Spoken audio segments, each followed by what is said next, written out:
Assalamualaikum warahmatullahi wabarakatuh. Alhamdulillahirabbil alamin wassalatu wassalamu ala asrofil anbiya'i wal mursalin wa ala alihi wa ashabihi Rasulillah ajma'in. Bersyukur sama kita panjatkan kehadirat Allah Subhanahu wa taala atas berkat rahmat, hidayah dan hinayah sehingga kita bisa diberikan kesehatan, keselamatan hingga umur yang panjang. Pada hari ini saya Herbay Syahrial selaku mahasiswa dari Sekolah Tinggi Ilmu Tarbiyah Al-Hikmah Kota Tebing Tinggi. Dalam kesempatan ini saya akan menyelesaikan salah satu tugas saya di mata kuliah materi pembelajaran Al-Quran dan Hadis MTS ataupun MA. Dengan ini Bapak dosen pembimbing yaitu Bapak Muhammad Zulkarnain Said Harahap MPD. Saudara-saudara sekalian yang dirahmati Allah, mari selamat berangkaikan salam tetap tercurah kepada baginda Nabi besar Muhammad sallallahu alaihi wasallam. Yang kita harapkan dari beliau ialah syafaat, dan mudah-mudahan kitalah nantinya yang mendapatkan syafaat dari beliau di akhir kelak nantinya. Amin ya rabbal alamin. Saudara-saudara rahimakumullah, dalam kesempatan ini saya akan menyampaikan salah satu isi dari buku pelajaran Al-Quran dan Hadis, yaitu saya mengambil dari kelas 7 MTS. Ya, saya akan memberikan pengetahuan sedikit mengenai tentang mengenai tentang Al-Quran dan Hadis sebagai pedoman hidup. Ya, saudara-saudara sekalian, adapun pengertian Al-Quran yang dapat kita tinjau ada itu dua pengertian, yaitu menurut bahasa dan juga menurut istilah. Sedangkan menurut bahasa, Al-Quran berarti bacaan atau yang dibaca. Sedangkan Al-Quran yang menurut istilah ialah kalam Allah Subhanahu wa taala ataupun perkataan yang diwahyukan kepada Nabi Muhammad sallallahu alaihi wasallam melalui malaikat Jibril dengan lafal dan maknanya.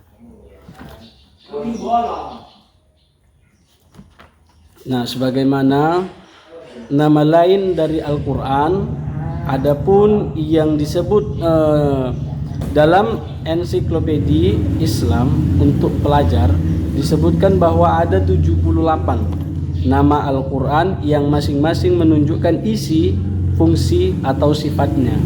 Nama-nama tersebut antara lain ialah Alkitab atau seperti yang dinyatakan dalam ayat berikut, Dzalikal kitabu la raiba fihi hudal lil muttaqin. Kitab Al-Quran itu tidak ada keraguan padanya, petunjuk bagi mereka yang bertakwa. Al-Quran surah Al-Baqarah ayat 2. Sedangkan yang kedua ialah Az-Zikr yang artinya peringatan. Yang ketiga ialah Al-Furqan yang artinya pembeda antara yang baik ataupun yang hak dan yang batil. Sedangkan yang keempat ialah Suhuf yang berarti lembaran. Sedangkan yang terakhir ialah Tanzil yang berarti diturunkan. Nah, fungsi Al-Quran juga mempunyai banyak fungsi. Di antaranya yang paling pokok adalah sumber pokok ajaran Islam. Al-Quran diturunkan sebagai pokok ajaran Islam yang mendasari ajaran akidah ataupun kepercayaan, akhlak ataupun perilaku, serta petunjuk syariat dan hukum. Ada beberapa sumber dalam penggalian hukum Islam seperti hadis dan ijtihad. Dalam hal ini, Al-Quran merupakan sumber pokok ajaran Islam yang utama. Yang kedua, fungsi dari Al-Quran ialah peringatan dan pembelajaran bagi manusia.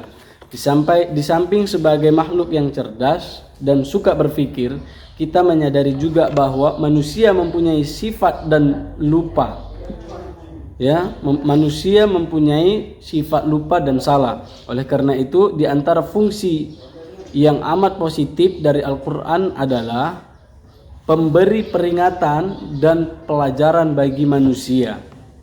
Al-Quran juga seringkali menjelaskan fakta sejarah baik positif maupun negatif, yang pernah dialami oleh orang-orang terdahulu. Maksud penjelasan itu agar manusia zaman sekarang dapat mengambil pelajaran atau sebagai peringatan. Nah, secara umum fungsi Al-Quran bagi kehidupan manusia antara lain ialah yang pertama, sebagai petunjuk bagi umat manusia agar hidupnya berada di jalan Allah Subhanahu wa taala. Sebagai kabar gembira, yang kedua ialah sebagai kabar gembira bagi orang-orang beriman karena Allah Subhanahu wa taala menjanjikan balasan keimanannya dengan nikmat surga. Yang ketiga, sebagai peringatan bagi orang-orang kafir karena Allah Subhanahu wa taala menjanjikan balasan kekafirannya dengan kesengsaraan di neraka. Yang keempat ialah sebagai pendidikan moral yang sempurna karena di dalamnya terdapat kisah umat-umat terdahulu yang dapat dijadikan pelajaran dalam memilih jalan kehidupan. Nah, sedangkan adapun fungsi dari hadis ialah mengukuhkan hukum dalam Al-Quran, menafsirkan ayat-ayat Al-Quran yang bersifat mujmal atau global, mengatasi keumuman ayat Al-Quran dan menetapkan hukum yang belum ada ketentuannya dalam Al-Quran. Nah, jadi di sini Al-Quran dan hadis harus diterapkan dalam kehidupan sehari-hari, baik dalam kehidupan pribadi, keluarga, masyarakat, berbangsa maupun bernegara. Nah, kedudukan hadis dalam tatanan sumber hukum Islam menjadi sesuatu yang tidak dapat terpisahkan dari sumber hukum Islam yang pertama, yakni Al-Quran. Hal ini berarti setelah kitab suci Al-Quran, sumber hukum Islam yang kedua adalah hadis. Oleh karena itu, umat Islam harus dapat mempelajari dan berusaha untuk melaksanakan segala sesuatu yang ada di dalam hadis tersebut, apalagi di dalamnya banyak terdapat petunjuk, perintah maupun larangan dari Nabi Muhammad SAW.